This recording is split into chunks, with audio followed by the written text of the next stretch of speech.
இறைவனின் சாந்தியும் சமாதானமும் நம் அனைவரின் மீதும் உண்டாவதாக. எல்லா புகழும் இறைவன் ஒருவனுக்கே. நம்ம தினமும் ஒரு இபாதத் பார்த்தோம். இன்னைக்கு அந்த வரிசையில் பார்த்தீங்கன்னா ஒரு 2 முக்கியமான வார்த்தைகளை பற்றி பார்க்க போகிறோம். இந்த வார்த்தைகளை ஓதி வைங்க. சுபஹானல்லாஹ், ரொம்ப சிறப்புக்குரிய வார்த்தைன்னு சொல்லலாம். அல்லாஹுடைய கிருபையும் கருணையும் நம்ம மேலே உண்டாகும். நமக்கு இது பார்த்தீங்கன்னா அமல்கள் உயர்த்தப்படக்கூடிய நாளாக இருக்குது. வியாழன் வெள்ளி வந்துட்டாவே ஒன்று அமல்கள் உயர்த்தப்படக்கூடிய நாள், இன்னொன்று பார்த்தீங்கன்னா நமக்கு வாரத்திலே வைத்து சிறந்த நாளாக இருக்குது. அந்த நாட்களில் நம்ம மற்ற நாட்களை விட பிரத்யேகமான அமல்களை செய்வது நமக்கு ரொம்ப முக்கியம். ஏன்னு பார்த்தீங்கன்னா பிரத்யேகமான அமல்கள் நம்ம செய்யும் போது தான் இந்த நாளுடைய சிறப்புகளை எல்லாமே நம்ம பெற்றுக்கொள்ள முடியும். அல்லாஹ்விடத்தில் இன்னைக்கு நம்மளுடைய அமல்கள் உயர்த்தப்படும் போது அல்லாஹ் பார்க்கும் போது அல்லாஹ் விசாரிப்பான், என்னுடைய அடியான் என்ன பண்ணிட்டு இருந்தான்ட்டு. அப்போது நம்ம எப்பயும் செய்யாத அமல்களை செய்யும் போது என்ன ஆகும்னா அந்த ஒரு அமல்கள் மலக்குமார்கள் சொல்லுவாங்க.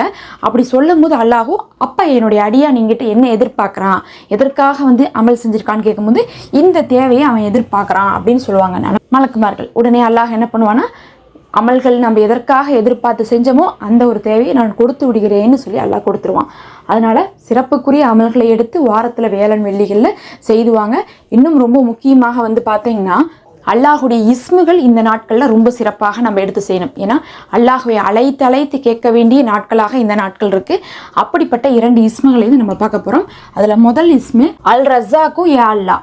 அப்படின்னா என்ன அர்த்தம்னா, அல்லாஹ் தான் ரிசுக்கை அளிக்கக்கூடியவன்னு அர்த்தம். நாம் கேட்கக்கூடிய துவாலையே பார்த்தீங்கன்னா அதிகமான விஷயம் ரிசுக்கை சார்ந்து தான் இருக்கும். நம்ம நினச்சிக்கிறோம் உணவு தான் ரிசுக்குன்ட்டு. உணவு மட்டும் ரிசுக்கு கிடையாது. நமக்கு கிடைக்கக்கூடிய நல்ல வாழ்க்கையும் ரிசுக்கு, நல்ல வேலை ரிசுக்கு, நல்ல வருமானம் ரிசுக்கு, நல்ல துணிமணி ரிசுக்கு. அப்படி பார்க்கும்போது நம்மளுடைய குழந்தைகள் கூட நமக்கு கிடைச்ச ரிசுக்கு தான்.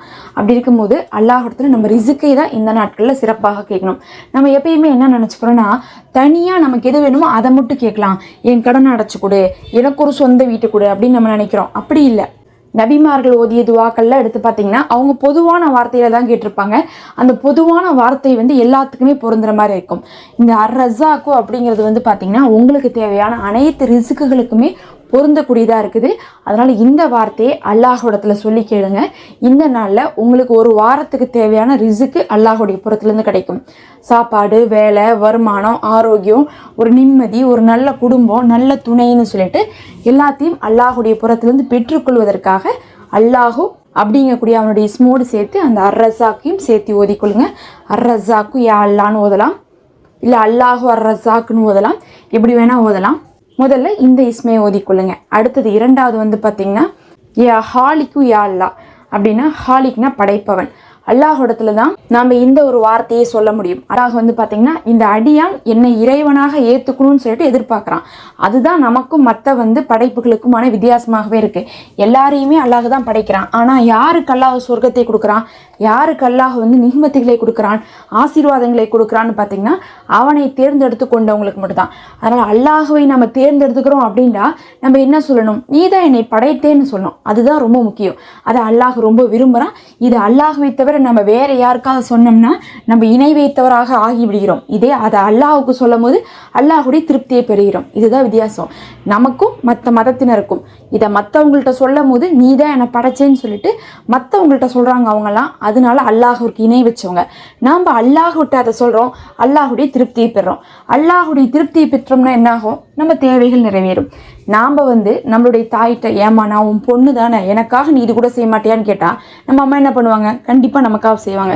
ஏன்பா நீ தானத்தான் இதெல்லாம் செய்யணும் அப்படின்னு சொல்லிட்டு நம்ம கேட்டால் என்ன பண்ணுவாங்க, நம்ம அத்தா இதுக்காக செய்வாங்க. அதே மாதிரி அல்லாஹ்விடத்தில் யா அல்லாஹ் நீ தான் என்னை படைத்தேன்னு சொல்லும் போது அல்லாஹ் என்ன நினைப்பான், ஆமாம் நான் தான் அந்த அடியானை படைத்தேன், அப்போ அந்த அடியானுக்கு தேவையான விஷயத்த நான் தான் கொடுக்கணும், நான் தான் பொறுப்பேற்றுக்கணும்னு சொல்லிட்டு அல்லாஹும் நமக்கு கேட்கக்கூடிய விஷயங்களை மறுக்காமல் கொடுப்பான்.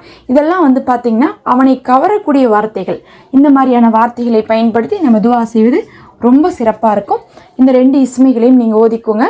எவ்வளோ முறை ஓதலான்னு பார்த்தீங்கன்னா 100 முறை ஓதுவது ஒவ்வொரு இஸ்முகளையும் சிறப்பாக இருக்கும். ஒற்றைப்படைகளில் முடிப்பதற்காக நீங்கள் 99ஆக அதை முடிச்சுக்கோங்க. ஓதிவிட்டு உங்களுடைய தேவைகளை அல்லாஹ்விடத்தில் கேளுங்க. அல்லாஹ் உங்களுக்கு சிறந்ததையும் சிறந்ததை இந்த நாட்களில் கொடுப்பான். மறக்காமல் சப்ஸ்கிரைப் பண்ணிக்கோங்க. அஸ்ஸலாமு அலைக்கும்.